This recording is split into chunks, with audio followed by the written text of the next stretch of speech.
And welcome back to another episode of the Evergreen Report. I'm your host, Jay, and as you know, the Evergreen Report is a podcast where we break down what's happening in Washington State, how it affects you, the ordinary person, whether it's your wallet, your rights, or your community, or even your own household. We break down all those things, and I want to give you what everything means and help make it easy for you to understand what the heck's going on here in Washington State, because I truly, truly believe, and it's proven, the stuff happening in the state will have more of an impact on you as an individual, on your family, than anything going on at the federal level for the most part. So with that, today I'm going to go over a brief overview on what's going on in Olympia with the current legislative session. The first, session just ended or is ending, so there's some things that didn't make it past, so I want to touch on some of those things that died. And then, of course, I want to touch on what is moving forward and some things just to be aware of that you need to know about as a parent, as an individual, and as just a Washingtonian. So let's jump right into it. So the first thing is I want to cover some bills that died and why that matters. So there's been some recent legislative deadline in Washington State where numerous bills failed to pass out of committee. So we're going to be referencing an article from the Washington State Standard as my primary reference for a lot of these, for the bills that were dropped and why it matters for you, the ordinary citizen, because we're all just ordinary here. So what happened? The Washington State Legislature hit its first major deadline, and several bills didn't make it past the committee stage. Briefly, what this means is if a bill doesn't pass out of the committee, by this point it's essentially dead for the rest of the session unless reintroduced in a different form. Why does it matter to the everyday people? Many of these bills address issues like housing, crime, taxation, and healthcare, things that directly affect people's day-to-day lives. When these bills die early, it can signal a lack of political will or a strong opposition from special interest groups, aka lobbyists, those lining the government officials' pockets. So that's something to note and just to be aware of in general. So let's jump into who benefits from bills dying. In some cases, the failure of a bill may protect families from higher taxes or overregulation. In other cases, powerful lobbying groups might be behind the bill's death to protect their interests at the expense of ordinary people. So who loses when bills don't pass? Great question. Working class families who would have benefited from lower housing costs or better healthcare access, small business owners who could have gained from reduced regulations or supported grants, communities that face ongoing challenges like crime, underfunded schools, or rising living costs, and what this tells us about Olympia's priorities. So we're going to jump into this, like the bills that actually died, or some of them, because there's plenty, there's a lot, there's more than we have time to cover on this podcast. But lawmakers often cite a lack of time or resources as reason for shelving bills. But political pressures and behind the scenes lobbying also play significant roles. And then are lawmakers truly addressing the biggest issues facing Washingtonians, or are other agendas taking priority? And surprise, surprise, it's mostly other bills taking priority, which sucks. So some of these bills that are off the table for now. So I'm just going to highlight, looks like 7 of them here that I have to highlight for you guys. And we'll go over these, my thoughts on them. So first one is regulation of livestock emissions, aim to address methane emissions from livestock, particularly focusing on reducing cow burps to combat climate change. Yes, that's a real bill to combat cow burps and cow farts. It's a failure delays action on agriculture contributions to greenhouse gas emissions. They basically want to make it harder for farmers, ranchers, people actually producing our beef to produce said beef, and by taxing their cows for burping and farting, when in reality, cow farts, cow burps, that methane gas has very little to do, especially if we took a more environmental approach of maybe planting more trees. And I apologize if you're watching this live. My lights are all kind of flickering right now. And it's really annoying because this happens far too often with this light. But it is what it is. Redesigning the state flag. And I am beyond grateful that this one failed. Mostly because it was just stupid. It was really stupid. Propose updating and modernizing Washington state flag. So we're going to maintain the current state flag design, leaving cultural and historical discussions for future sessions. This was just a waste of time. It was just a big distraction because these 2 bills really highlight the agenda. Like, let's focus on cow farts and burps and updating our state flag, but not at all on homelessness, drugs, public education, public safety, anything like that. It's really, really dumb. This third one here, traffic stop standards reform, sought after changes on how traffic stops are conducted, particularly aiming to reduce radical profiling and enhance community trust with law enforcement. So the policies stay the same. Obviously, our public safety scores are some of the worst, if not the worst in the nation. And so obviously what we're currently doing isn't enough. And it sounds like this bill was to reduce some of that and to make them more equal opportunity kind of thing. But if someone's committing a crime and they need to be stopped, they need to be stopped and handled how they need to be handled. Officers' risk shouldn't be at risk, and the community should be able to trust strength in the power of their law enforcement, not because they make it comfortable and whatnot. If you do a crime, you do a crime. There's stats and statistics. I'm not going to jump into them, but there's a lot of crime that come from certain communities that's responsible for more than half the crime, and so it is exactly what it is. Again, self-checkout machine regulations. House Bill 1739 aim to establish rules for the use of self-checkout stands in grocery stores, potentially limiting their numbers or requiring human oversight. Again, why is this important? This isn't important. Yes, maybe it would create some jobs, but most self-checkouts and across all retail are already have human oversight, and so there's not really a point to that one. So this means no new regulations on self-checkout usage, maintaining the status quo in retail automation. So let it keep going the way it's going to go. It's fine. Let each company do what they want to do and how they want to do it. It's totally up to them how they staff and how they do those stores. Rent cap legislation. A bill intended to cap yearly rent increases at 7% for tenants across the state. Without this cap, tenants may continue to face significant rent hikes affecting housing affordability. Yeah, this one kind of sucks that this one didn't pass. It would be nice to have a cap, an agreed upon cap for renters, but you got to think a lot of these legislatures, the lobbyists that are probably forced this bill, are those companies that own a lot of apartment complexes and whatnot. Like Avenue 5 here in the Tri-Cities, they own so many different complexes. And of course, I would imagine that they probably, in reality, lobbied for this to not happen. So I would, again, not be shocked that this is straight lobbying. They want to make it more affordable, and they don't want to be capped at how much they can overcharge you for just, living somewhere. Most places definitely aren't worth what you're paying for anyways. So that's disappointing in itself. This one I'm kind of disappointed with, that I would love to see something happen here. So first, let me give you the overview here. As of February 2025, Washington State has implemented specific policies regarding social media usage, focusing primarily on employer-employee interactions and the protection of minors. So we're going to skip down to the protection of minors part here. While there have been legislative efforts to regulate minors' access to social media, such as Senate Bill 5708, which we're going to get into in just a minute, it did not clear anything. Did not make it out of this session, which aimed to require companies to provide data and privacy protections for users under 18. These proposals have not been enacted into the law as of this date, which I don't know if users under 18 need more privacy and whatnot, but this is the kicker here is the state attorney general's office provides guidelines for parents and guardians to help protect children online, emphasizing the importance of monitoring and educating minors about safe internet practices. So that's the big part here. Should kids and teens and minors using social media be more safe? Absolutely. Does it fall on the state to do that? No. Does it fall on you, the parent? Absolutely. It's 100% on the parent and on the parent alone, and that's it. So I don't really want to hear it from anyone saying, "Oh, the state needs to do more." No, you need to do more within your home with your kids, with your nieces, with your nephews, with your cousins, and the young kids in your life that you have an impact over, helping them learn the dangers of social media and also monitoring. If your kid has a phone, and they're under 18 and they're in your household, they should 100%, until they move out of that home or until you're not paying for the phone anymore, you have access to that phone as a parent. No ifs, ands, or buts. Does that seem controlling? Sure, whatever. I don't care. You're under my roof until you're 18. I'm paying for this phone, or until you start paying for it and move out. That's the condition. You pay for it and you move out. I have access to whatever the phone on your phone. It does not matter. I have access as a parent.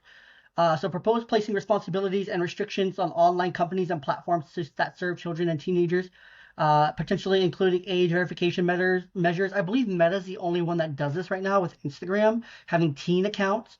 So that's a great step in the right direction. Does there need to be more done by the companies to safeguard youth? Absolutely. But is it more so on you as a parent? Absolutely.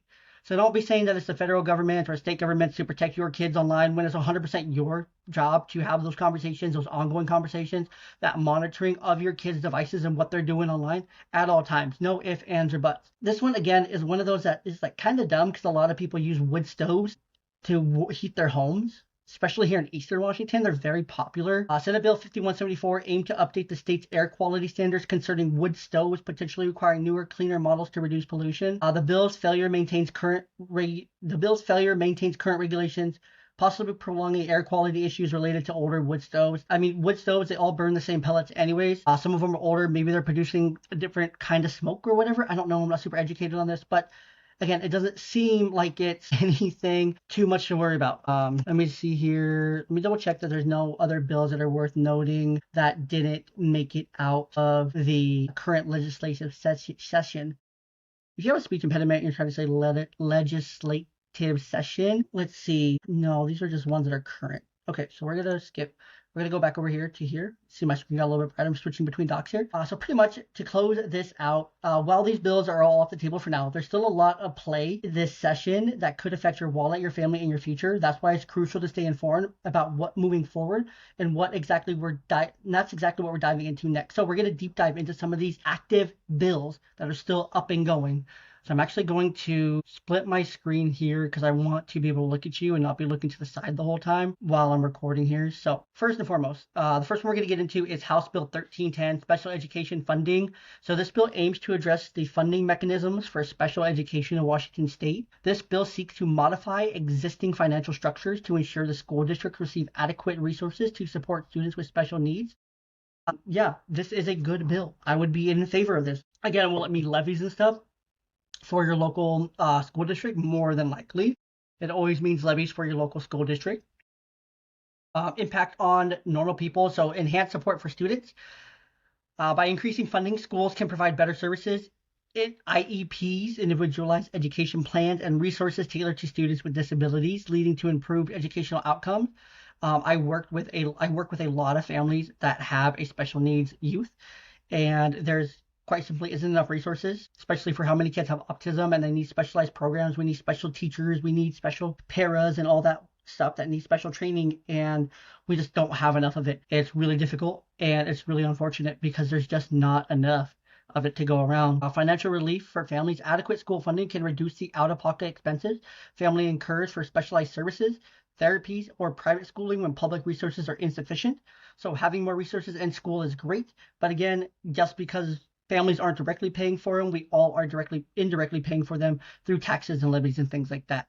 Inclusive education environment. With proper funding, schools can foster a more inclusive environment, benefiting not only students with special needs, but also their peers through increased awareness and understanding. Again, that part, their peers, if you have a neurotypical kid, like it's a normal, regular kid, you as a parent 100% absolutely should be being that awareness and that understanding for your kid. It's not okay if your kid's at school or, sorry, I need to stop swearing so much on this podcast, but it's not okay if that's your kid and you're not teaching them any kind of awareness or any kind of understanding towards those with special needs, and they are not kind at all. Make sure your kid's not being a butthole, please. On the state level, there's long-term economic benefits. Because if we invest in special education can lead to a more skilled and self-sufficient population, reducing long-term dependency on state assistance programs. So that's a positive here. Equitable resources allocation. The bill promotes fairness by ensuring all districts, regardless of their local wealth, have the necessary funds to support special education, addressing disparities across the state. And there's a lot of areas that have that disparity, right? Here in Benton Franklin County, we have 5 school districts, but primarily Kennewick, Richland, Pasco are the ones I'll highlight. And there's disparities even between those 3 districts for how much they have to go around. Let's see. House Bill 1338, school operating costs. House Bill 1338 focuses on revising the allocation of state funding for school districts to better cover operating costs. The goal is to ensure that schools have the financial means to deliver basic education effectively. Let's rework the curriculum to make sure it's practical, to make sure it's meeting our students' needs. Let's make sure that we are paying our teachers sufficiently for them to want to show up. Let's make sure we're staffing our schools properly with the right people. Let's make sure we're teaching our kids the right things first and foremost. And then I'm pretty sure the cost will take care of itself after that. We talked last time, maybe episode or 2 ago, we talked about the LGBTQ plus curriculum coming in that has 0 funding. It doesn't make sense. It doesn't make sense how you're going to introduce something, say you have to do this, but you actually don't have to. We're not going to give you any money on how to do it or any direction or give you the curriculum. So it doesn't make any sense. Improve educational quality. With better funding, schools can maintain optimal class sizes, update curricula, and provide extracurricular activities, directly enhancing students' learning experience. I think more extracurricular activities is great, but you also have to have staff members there who want to participate, that you will compensate properly for that.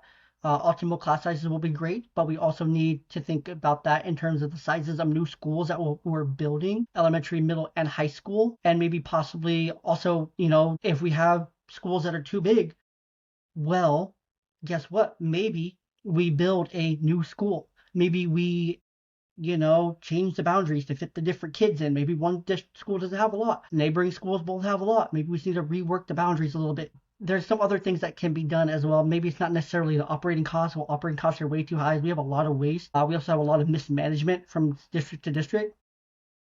So it's really important to eliminate some of those. We don't want to give them more when they can't even deliver basic education what they have effectively. Improve educational quality. So the impact here is improve educational quality. With better funding, schools can maintain optimal class sizes, update their curricula, and provide, the extracurricular activities like was mentioned.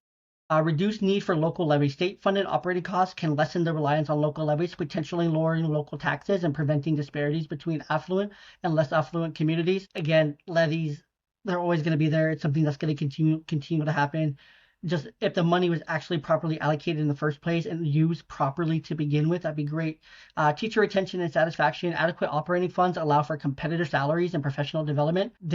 I think our teachers need better professional development that actually benefits them as educators, or none at all, and they just take that money and they put it back into the school for something better. Retention of quality educators, much better, benefits students and families alike. So better teachers, happier teachers, make for better schools as a whole. Impact on the state level, standardized education quality, ensuring all districts have sufficient operating funds promotes a more uniform quality of education across the state, preparing a well-educated workforce for the future. Yep, I can see that. If it's all aligned and it makes sense, every kid has the same chance. They're all starting from the same starting block. Economic growth. Investing in education correlates with long-term economic benefits, as a better educated populace can attract businesses and industries in the state. Yeah, you want that as a whole in your state. You want your education to be good, because if you have a good education system, more businesses will want to take up business in your state, because if they have families, which they more than likely do, they can say, oh, look, Washington has great scores. They have a good economy. They have good, all this things. Check, check, check. Let's move there. Let's start a business there. Bada bing, bada boom. Versus more people pulling out of the state and trying to get the hell out of here, which I don't blame people for as it is. Senate Bill 5587, Parents' Bill of Rights. Oh, like this bill needs to die. 87 and 55 are 5181 as well. This proposes changes to the existing Parent Bill of Rights, aiming to redefine and possibly expand the rights of parents in educational context. This bill includes provisions for language translation services, ensuring non-English speaking parents can engage more fully in children's education. No, this one does not need to die. This one needs to go through. I think this one is direct opposition to 5181. So this one's great. So impact on ordinary people and families. So empowerment through information. By guaranteeing access to translation services, non-English families can better understand communication, participate, and make informed decisions. Strengthen family-school relationships. Clear communication fosters trust and collaboration between families and schools, leading to a more supportive educational environment. Yeah, no-brainer, duh. Again, teachers and schools are not in a place and they're not at liberty to keep anything from your child whatsoever. No if, and, or buts about it. Advocacy and rights awareness. The bill ensures that all parents, regardless of language barriers, are aware of their rights and can advocate effectively for their children's needs. That's a huge one. That's a huge one. And I know that firsthand. Parents don't know their rights. They don't know what they can advocate for, and they're very unaware of what they actually can get from the school and what they're already entitled to and should be getting from the school that they're more than likely not. The schools know it, but they're not going to tell you because they don't have to. There's no transparency. So with this impact, state level, translation services, better communication, those things are great. Community engagement, engaging a broader spectrum of parents can lead to a more community involvement in schools, enriching the educational experience and fostering a sense of communal responsibility. So more involvement in your local schools. Yes, love it. Perfect. That's what we want. That's what we need. Enhancing language access is great, but that also can help the state meet federal requirements related to educational access and non-discrimination, potentially avoiding legal challenges and promoting best practices. So that's good. That's not a bad thing at all. Let's see. I also wanted to see if there's anything else here that I want to get into. Looks like there's a few as well. House Bill 1217 Improving housing stability for tenants. This bill aims to enhance housing stability by limiting rent and fee increases, requiring advance notice for such increases, and capping fees and deposit. It also proposes the establishment of a landlord resource center to support both landlords and tenants. Impact: if this bill goes through, tenants would experience more predictable and manageable housing costs, which is good, potentially reducing displacement due to sudden rent hikes, which is good. Landlords would have access to resources to navigate these regulations effectively, so that's good. Senate Bill 5098, restricting weapons in public spaces. Does this legislation seek to prohibit the possession of weapons on the premise of state or local public buildings, parks and playgrounds, and county fairs, areas where children are likely to be present? You know, we have a Second Amendment. Washington shouldn't try to change our Second Amendment rights. If you are allowed to conceal carry, I think you have some common sense to not take it to state or local buildings, parks, playgrounds, and county fairs especially. But also county fairs, it makes sense to take it to because it's so crowded. You never know what's going to happen there or what the heck's going to happen there. So this bill aims to enhance public safety in communal spaces frequented by families and children by reducing the potential for weapon-related incidents. Again, we have a Second Amendment. We have a Second Amendment for a reason. I think this one directly goes against the Second Amendment, and this one needs to be revised and have some amendments to it, because if you are legally able to conceal carry, then you legally are able to conceal carry wherever the heck you want. And the state can't tell you otherwise to not carry there. At least that's my humble opinion. Let's see. Healthcare marketplace governance. This is House Bill 1881. This bill addresses significant changes to the operations and governance structures of participants within the healthcare market. This proposed changes could affect how healthcare entities are managed and operate, potentially influencing the quality and accessibility of healthcare services for residents. Again, that's good. We want better access to healthcare, but we also need better healthcare in general. Healthcare in our state kind of sucks. Not gonna lie, at least where I am. Maybe in other places it's great, but here it's not great. A lot of really long wait lists. Providers constantly change, move, and so it really creates a lot of difficulty as a whole in terms of healthcare quality. So that's something that also really needs to be addressed. House Bill 1240, protecting vehicle residents. Protecting vehicle residents from impoundment. This bill aims to safeguard individuals who use their vehicles as residences from having them towed or repossessed. If law requires to identify vehicles serving as homes before impoundment and provide protections for personal belongings within these vehicles.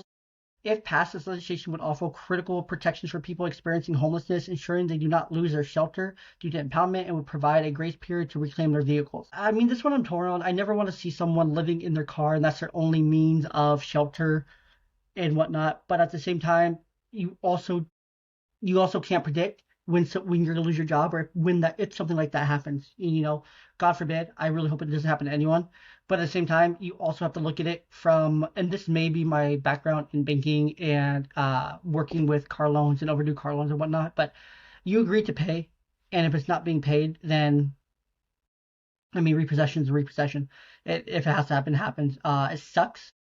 So there's different sides of this. I can see both sides, honestly, but I think there should be some kind of reworking here to provide them resources to get out of their cars in this situation and to get them into a shelter or temporary housing or something along those lines before, just saying, well, we're just not going to tell you, we're just going to leave you here.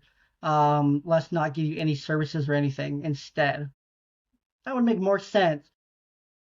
We already covered House Bill 1834, social media usage for minors.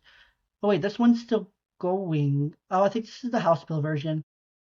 Yeah, this is just the same thing. Access social media platforms likely to be accessed by minors. Implement measures to limit exposure to addictive features and ensure age-appropriate content. Include requirement for age verification and restrictions on data collection from minors. Again, a lot of that falls on parents and whatnot to make sure that there's nothing else there. And make sure that's being monitored and talked about, and children know how to keep themselves safe. And parents, you're doing your part to keep your children safe as well. Let me just double check here to make sure there's nothing else that I want to get into here before we move on to our next little segment here. Because I really want to spend some more time talking about the Parental Bill of Rights today and really get into that a little bit more and some of the bigger picture stuff. What's next, kind of explain that process, and then, of course, close this out. So I still got quite a bit to go through. So I just want to make sure I hit the bills and give them their time that they need. as well. And I also want to talk about Senate Bill 5181, self-checkout regulations. We already covered that one. Really nothing there. Oh wait, this is different. So this is House Bill 1739.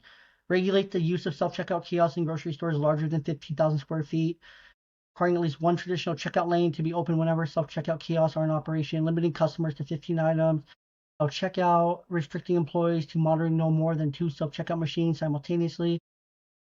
Costco, Sam's Club would be exempt, vehicle resident, climate change policies, clean energy transformation. There's something going on there. Oh, so the climate change agenda is moving forward. Clean Energy Transformation Act mandates the elimination of coal by 2025, achieving carbon neutral electricity by 2030 and carbon free electricity by 2045. The CCA, the Climate Committee Act, establishes a cap and invest program to limit greenhouse gas emissions. Clean fuel standards requires a gradual reduction in the carbon intensity of transportation fuels. Clean building codes, standards to enhance energy efficiency. Yeah, I think those are the main ones. Okay, cool. So this one's also really important. Senate Bill 5181, and there's can't be an easier bill to remember than Senate Bill 5181, and we're going to jump into that. So let's first talk about the Parental Bill of Rights. Recent changes passed by Senate Democrats updated the Parents' Bill of Rights. Provisions included improved language access through translation services for non-English speaking parents and ensuring parents have clear access to school policies and decisions. So I just broke down Senate Bill 5587, went way into that and what that means. But also really want to hit this here because Senate Bill 5181, it keeps moving. It keeps moving. Introduced in the 2025 legislation sentence seeks to amend the existing Parents' Rights Initiative to align it more closely with current state laws, sponsored by Senators Claire Wilson, Jamie Peterson, who is an absolute pervert, Malcolm Dingra, Noel Frame, Marco Leas, John Lovick, Tiana Knowles, Derek Stanford, Yasmin Trudeau. I wonder if there's relation to Justin Trudeau there. Interesting. Yasmin Trudeau and Lisa Wellman, and the bill has progressed through the Senate and is currently under consideration in the House Education Committee. So it's gone so far. They passed it through despite so many cons and outrage over this bill, people talking in front of the state capitol, and they just keep pushing this through. Let's see, parents are granted the right to inspect and review their child's educational records within a reasonable time frame not exceeding 45 days in accordance with the Family Educational Rights and Privacy Act, FERPA. Requests for access to records can be made without the necessity of in-person appearance, provided the school can verify the requester's identity. So that's something. A notification of medical service. The bill removes the requirement for schools to notify parents prior to providing non-emergency medical services or treatments to students. Instead, schools are obligated to disclose such information upon request, shifting responsibility to parents to seek out this information, which is wrong. That is 100% a cover-up for a kid not having to say or tell their parents that they are wanting, puberty blockers or anything like that, or, anything that would align with the transgender craze or transgenderism, right? And so this bill is really bad in that, right? Because now because it's not emergency, right? So they don't have to disclose that. They can say what the kids can say whatever they want. Oh, my parents, it's a threat or whatever kind of thing. Criminal actions and law enforcement interactions. Schools are required to notify parents within 40 if their child is involved in a criminal action on school property during school hours, or if the child has been detained based on probable cause and involvement in criminal activity. Similarly, if a law enforcement personnel question a student during the custodial interrogation at school during the school day, parents must be informed within the same 48-hour time frame. Why is it 48 hours? How come the school has 2 full days to notify me as a parent of something like that? I want to be notified in the first 5 minutes of this shit. I want to be down there. I will leave work. I will go.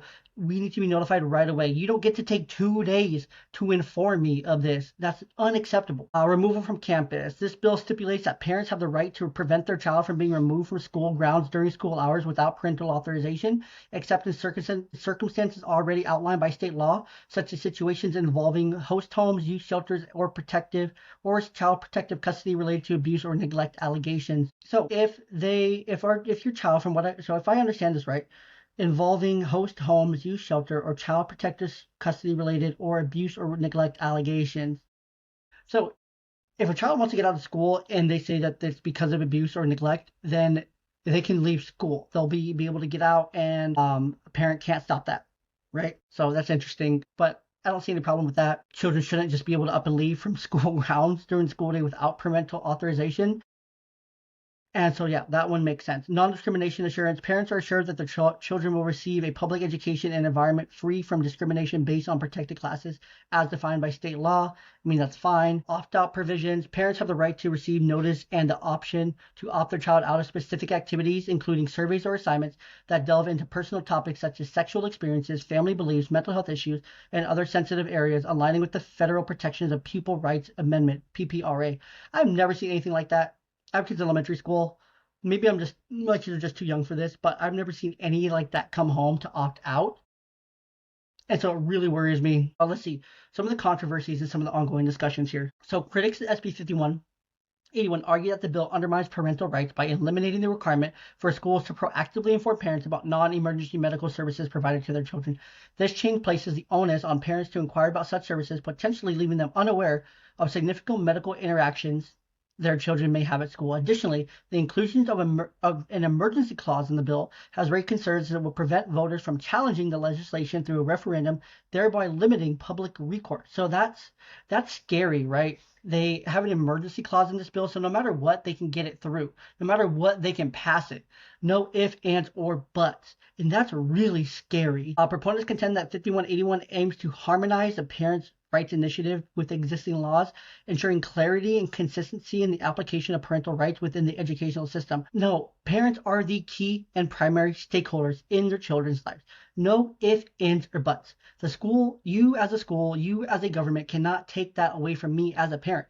We are not co-parenting. I already do that. I don't want to do it with you, the state of Washington. This is unacceptable. This bill needs to immediately die. But, however, no matter what, it looks like they will push it through because they put an emergency clause in the bill, which is always sketchy to know what really is in this bill. Let's see, is there anything else? So the bill continues to move through. It continues to generate significant debate regarding the balance between parental rights, student autonomy, and the role of educational institutions in student welfare. Let's see if there's anything else that we need to know about this bill, because I want to be done talking about it, but it carries several important implications. So more things we should be aware of. So it ensures parental access to educational records, law enforcement notifications, and opt-out provisions for sensitive topics. There's growing debate around the balance of parental rights and student privacy, particularly for older minors, teenagers who may not want certain personal or medical matters disclosed without their consent. It doesn't matter.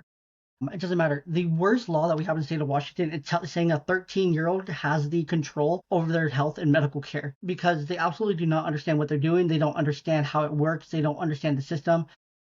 Yes, they can talk to their parents about things like that, but honestly, again, it goes back to my argument with the whole social media thing. If you are in my home, if I'm paying your bills, providing for you, and I'm not trying to use it as leverage, that's just how it is, especially for teenagers. Yeah, your personal things aren't as personal as you think. Your medical matters are definitely not personal. You don't get to just hide those from me as your parent. I'm sorry if that's controversial, but I'm the primary stakeholder in my kids' lives, and so it doesn't matter if they want to or not. It just sucks. And then the other non-emergency medical services, non-emergency medical, why this matters. This means parents will automatically be informed about services like counseling, reproductive health consultations, or mental health interventions unless they specifically request this information. And that is terrible. That's exactly what I was saying. Reproductive health consultations. So they could say, hey, can you have someone come out and, evaluate me or help me get a birth control prescription, any mental health interventions. It's absolutely crazy that we as parents have to ask for that information. That should be said, hey, your kid came into my office today asking about birth control. Hey, your kid that should be the conversation, not, oh, I don't have to tell the parents this, so I'm not going to. That's a conflict of interest. That is so bad because you as a school staff member, you do not hold that power over my children. You do not hold that power over our children, all kids in your class. You do not hold that power. That is not your responsibility. You're responsible for your own kids if you have them. That's it. You are not responsible for my kids. You tell me as a parent, no matter what, counseling, anything, consultations, interventions, anything, you tell me 100%. No ifs, ands, or buts. That is not a secret. That is something you immediately tell me. Law enforcement, school must notify parents within 48 hours only if, a student is involved in criminal activity on school property. Law enforcement questions the students in a custodial interrogation during school hours. This increases transparency and ensures parents are aware of any law enforcement interactions with their children, potentially protecting students' rights during legal proceedings. Anything when it comes to law enforcement, whether it's criminal activity or not, any interaction that they have with them, if they were talked to or any interaction should 100% be told about. And that's the common thing here. Common thing here. Parents must be notified and given authorization before their child can be removed from campus during school hours, except if the child is taken into protective custody due to abuse or neglect allegations. Okay, so I was misconstrued on that one.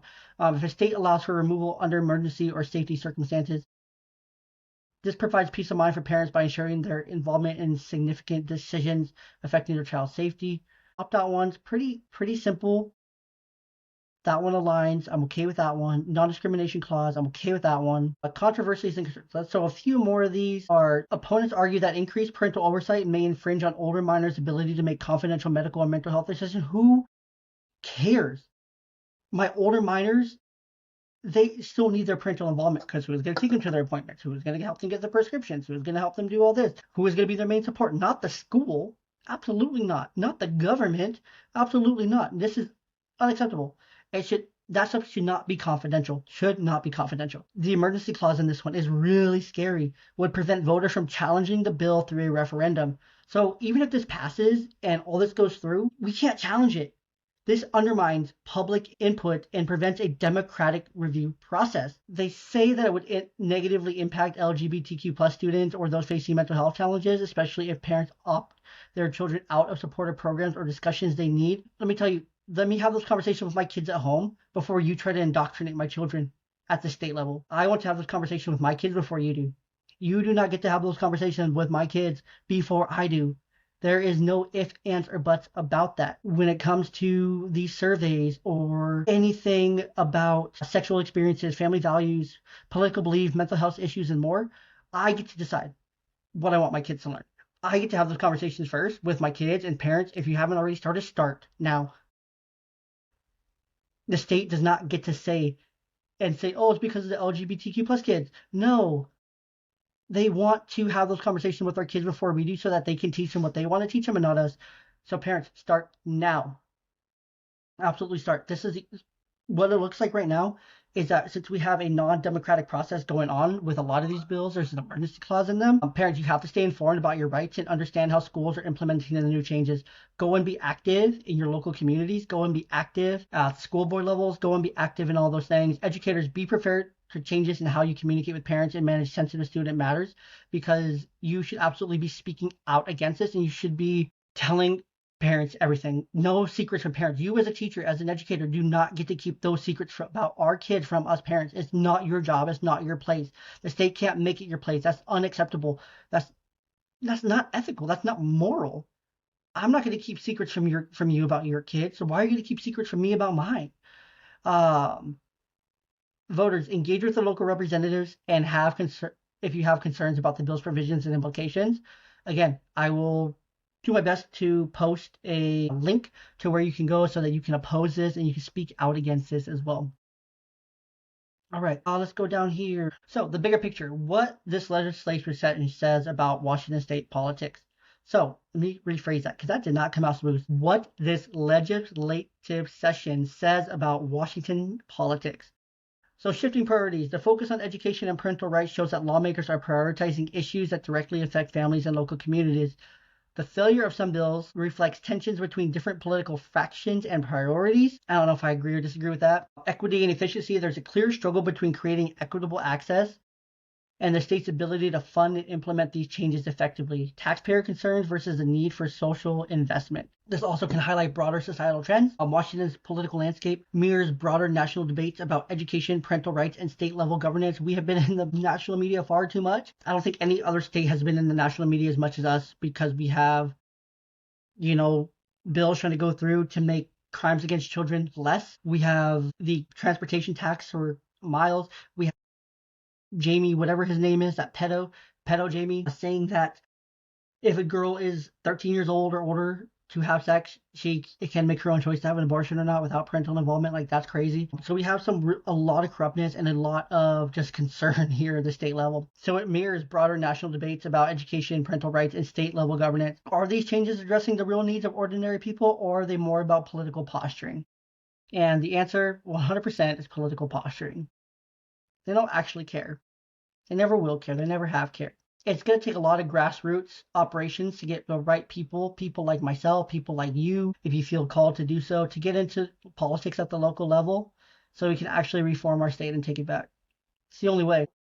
Washington's education funding and parental rights policy compared with those in other progressive states like California and Oregon. It's not great. Could Washington set a precedent for similar bills nationwide? Absolutely. It's a large enough state with enough influence for some of these bills to go out and be duplicated on a national level, which is scary for a lot of parents, especially because this bill, like Senate Bill 5181, has that emergency clause in it to where they can just push through. No ifs, ands, or buts. So what's next? What's next for these bills? Well, the legislative process. Each bill currently stands, and if they pass or fail, they just keep moving on. There's a lot that can be. There's a lot still left to see what happens. There's still amendments that can be filed by different legislatures and whatnot to change these bills, and you just gotta hope. You just gotta hope that some of these bills don't pass and that the people's voices actually be heard. The voices of the constituents actually matter. But we'll see. We will see. How can you stay informed about these bills? Well, you can continue listening to this podcast. You can continue to stay up on it. You continue to search these bills. You continue to follow them on X. You can continue to just, continue to deep dive into it and continue to get more and more into it. And continue to learn. Like myself, I am on a mission to understand these bills and to stop this craziness because it's absolutely insane. And it's really frustrating that we're here, that we're still here. Yeah, man, it sucks. It sucks. Yeah, I'm disappointed, really. But what you can do is you can contact representatives, you can attend hearings. If you're in Olympia, you can go, you can talk. Sure, it's just, I really don't know what to say at this point because there's some bills that some of these are great. Some of these are good. Some of these are really bad. Some of them don't matter at all. And that's the thing, is that so many of them don't matter that they matter a lot. So we've broken down a lot of these bills, right? Take it into this. What's next? The next step, bills like House Bill 1310, House Bill 1338, Senate Bill 5158, and Senate Bill 5558 still have hurdles to clear before becoming law. They'll still need to pass through further committee reviews, votes in the House or Senate, and final approval by the governor. And if they pass, once a bill passes through both chambers and is signed by the governor, it becomes law. Implementation timelines can vary. Some take effect immediately, while others begin at the start of the next fiscal year. If they fail, a failed bill could be reintroduced in future sessions, either in the same form or with modifications. Lawmakers can also try to attach provisions from dead bills or other active legislation as amendments. Can you change the outcome? Yes. Yes, you can. Contact your representative. Bills often succeed or fail because of public pressure. Constituents who reach out with concerns or support can influence how their lawmakers vote. Provide resources on where listeners can find their representatives. And I will do that in the show notes. I will provide those resources. Sorry, I was reading here from my notes and that one didn't go through, but you can use a website like legiscan.com. That's legiscan.com. So that's where you can kind of find your representatives, and you can go to leg.wa.gov or wa.leg.gov. I showed you on the last episode, but I'll put it in the episode description again. Public hearings. Lawmakers often hold public hearings for contentious bills. Listeners can attend, submit written testimony, or follow the hearings online.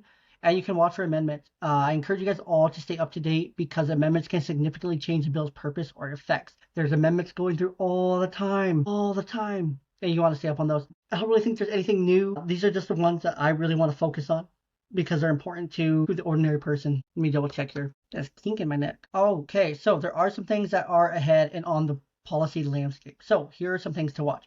So there's an AI legislation, so artificial intelligence. If you don't know AI legislation, it's super important just to understand. Why is this going so slow? I lost my place. So the AI legislation, House Bill 1833, the bill proposes the creation of an AI grant program aimed at fostering innovation and research in AI within the state. House Bill 1168 focused on increasing transparency in AI. This legislation seeks to establish guidelines for the ethical development and deployment of AI technologies, ensuring they align with public interest and privacy standards. That's my only problem with a bill like that. I think a grant program is great for innovation. I think who's the public interest? And what are the privacy standards? Who's setting those? There's nothing national. There's no one size fits all for that. And so that's something to really think about there. Firearm regulations, House Bill 1163, enhanced requirements related to the purchase, transfer, and possession of firearms. The proposed changes could include stricter background checks, mandatory waiting periods, or limitations on certain types of firearms, all intended to improve public safety. As long as you don't take away our guns, I have no issue with that. Some people want to get their gun right away. Red flag. You should plan ahead, especially if you're going hunting or something. You have nothing negative with that. You should be able to plan ahead enough time to get a new gun or something like that. Budget and fiscal policies. These ones we really need to keep an eye on because these are super important. Facing a significant budget shortfall estimated between 10 to 16 billion. Lawmakers are considering various measures to address the deficit. Discussions include potential new taxes and spending cuts, which, yay, more taxes. No, that's not going to help. Spending cuts, cut the waste. Let Doge in and let them cut the waste. With a focus on protecting essential services such as K through 12 education, public safety, which, I mean, what are they doing? Public safety, people get shot, mugged, robbed, dispensaries being ran into all the time here in the state.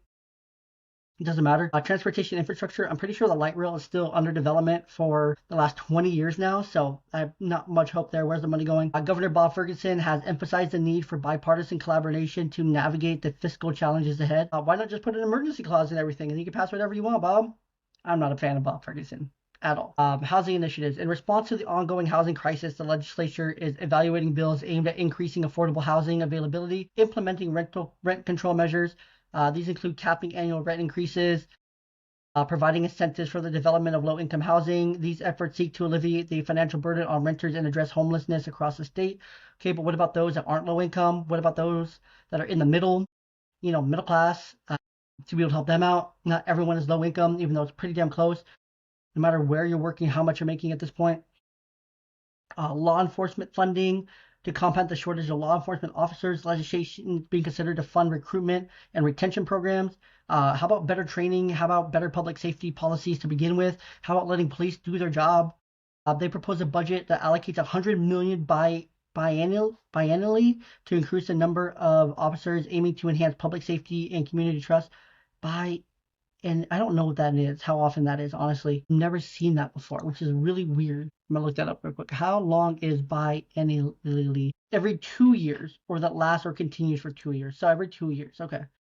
And the last one here is social policy and public health. The legislature is also addressing social policies, including efforts to enhance reproductive rights and youth and mental health services. Initiatives may involve protecting access to reproductive health care and increasing funding for mental health programs in schools, reflecting a commitment to supporting the well-being of all residents. These upcoming legislation actions underscore a dynamic and responsive nature of Washington State's government, aiming to address pressing issues through comprehensive policy solutions.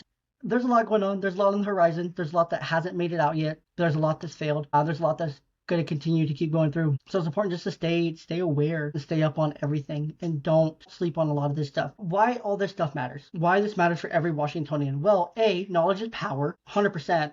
And understanding how these things directly impact you, your schools, the funding, your rights as parents, and they ripple outward. A poorly funded school system affects workforce readiness and community well-being. Rent control or tenant protections influence housing market stability and affordability. Expanding or restricting parental rights can shift the power dynamics between families and schools, affecting how children are educated. Again, we need to take that power out of the school's hands and let them focus on education, not about healthcare decisions for our kids, and let them focus on just educating our kids. How about that? How about that? That would be amazing. Let's try that. Crazy. Laws passed at the state level have more immediate and tangible effects than federal ones. I'm telling you guys over and over again, whether you know it or not, realize it or not. The stuff that goes on at the state level has more of an immediate impact on you, me, our everyday life than anything happening at the federal level. Our role as a leader or outlier in our national legislative trends, especially around climate policy, education reform, or social issues, some of it's good, some of it's bad, some of it's great.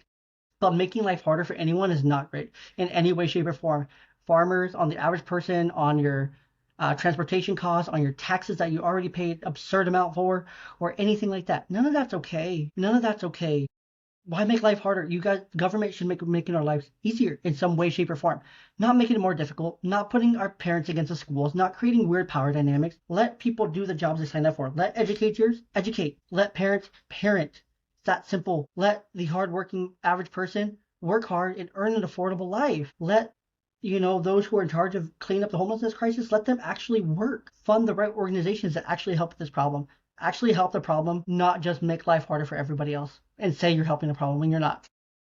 This is why it's important to be engaged. Decisions made in Olympia have the power to reshape family life, public safety, and economic opportunity across the state. It is so important for you to stay informed and involved. Even small actions like contacting a representative or attending a community meeting can make all the difference. So how can you get involved? Well, there's a lot of ways that you can get involved. You can engage with your lawmakers. You can go to a website like I'll show you again. I showed you before. Is it this one? No. ledge.wa.gov. That's it. So this is the one. So I'm going to share my screen. I'm going to show you two websites here to end us out about this one. So again, Washington State Legislature, you go to the bills, meetings, and sessions. You find a bill. You find your bill. Let's do 5181. You just have to enter the bill number. You don't actually have to enter SB or HB for this one. You go right here. See, you see how this one just, it keeps moving, and it keeps moving. Let's see, amendments. Look at all these amendments. That's scary. What's this amendment? Can't be anything good, right? Let's see. Page 3, beginning on line 13. Strike all material through to on line 20 and insert to receive prior notification when medical services are being offered to their children, except where emergency medical treatment is required. In cases where emergency medical treatment is required, the parent and legal guardian must be notified as soon as possible after the treatment is rendered. Okay, so again, that's changing it. It keeps changing. It's kind of weird. I don't like seeing all these things. You don't love this at all. You don't. These are not good. You don't love this. And you can watch available videos here. You can go here, send a comment on this bill to your legislatures. You put in your information. You verify your district. You can put in your comments like kill the bill, whether you support, oppose, or neutral oppose. Please, I hope you oppose. And you can go and make your voice heard. That's how you can do it with all of them. You go back here. Let's do 577.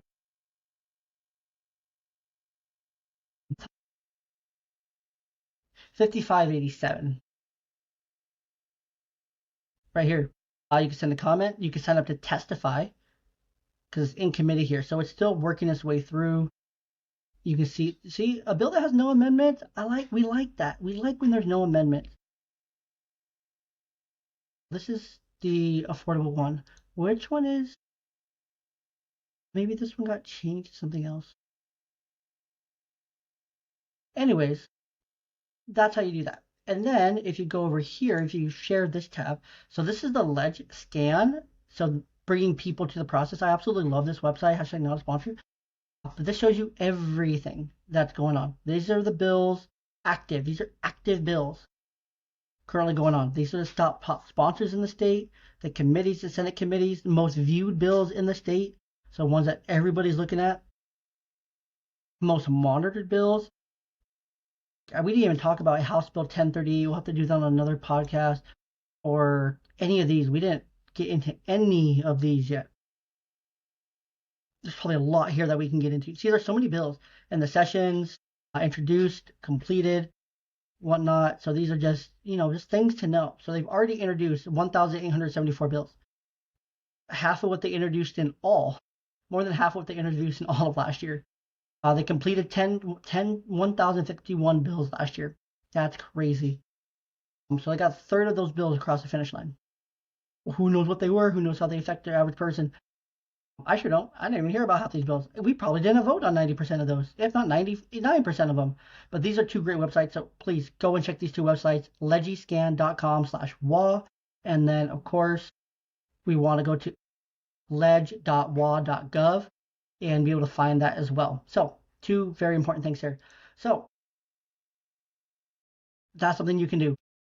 If you guys would like, I can definitely put together a template, some social media posts, or phone call scripts to make contacting lawmakers easier. You can also go into ChatGPT. You can use, I highly recommend using some kind of tool to help you make things better. Attend public meetings, promote attendance. One thing also that I wanted to show you is, here we go. And so earlier, I was looking these things up, and I was like, how the heck do I look up meetings, or how do I get involved, or what the heck do I do? And so I found it. So if I'm here in Benton Franklin County, or Benton County, as it is. So if I'm going to go here to Benton County, notice how there's these board meetings, right? Board meeting, bi-county meeting, board meeting, newspaper, public services. I can go down here to the calendar, right? Want to look at the calendar? More events. I'm going to go look at all the events coming up. So we're here. Today's the 24th. This is coming out on Commissioners Meeting. I can click that and I can see what this meeting's about, where it's being held, regular board meeting. I can see the agenda for this meeting, and I can join this meeting via WebEx. I can join the commissioners meeting. Do I know what they're going to be talking about? No. But do I want to be a part of it? Sure I do. Why not? It doesn't hurt to be more involved. Or I can be part of this special bi-county board meeting. What the heck are they talking about here? I can view the agenda. In this one, they are going to be planning on talking about, let me make this a little bit bigger for you guys. This is a different tab.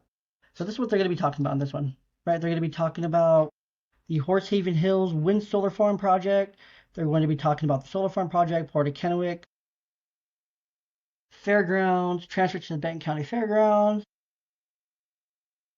the Mercer Ranchers Farm rights change transfer, U.S. row crops water right purchase to old or adjournment, right? So this is all they're going to be talking about.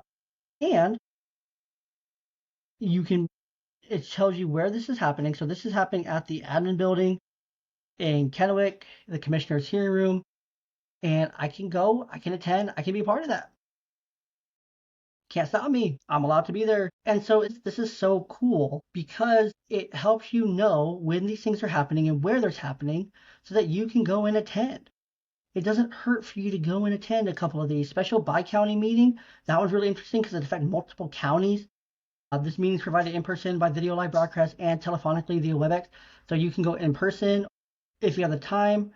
It sucks that most of these are during a working person's time, but this one I really want to attend because it's going to be going over veteran services, behavioral health, and human services. This one I really think is really important. If you work in any of these fields, or behavioral health affects your kids, human services affects your kid. If you're a veteran, this affects your kid.